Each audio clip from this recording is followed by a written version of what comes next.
Okay, I'd like to show you dispensing with Voodoo. So we'll go ahead and pretend like we're dispensing a bead onto this surface right here.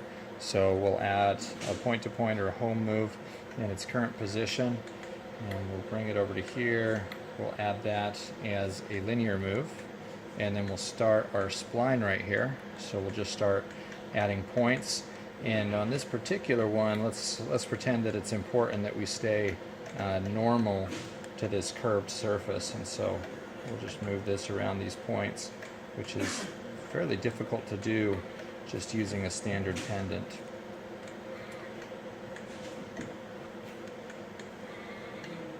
And again, it will just spline through these different points once I'm finished adding them. And these could also be done using a circular move for some of these parts, which is also available on Voodoo. Okay, we'll just go to there.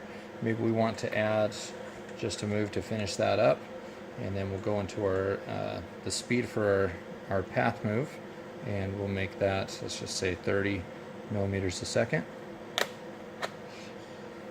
We'll go to the Run tab, take this program and download it onto our controller, and then again we'll prove out the program by modulating the speed with the trigger.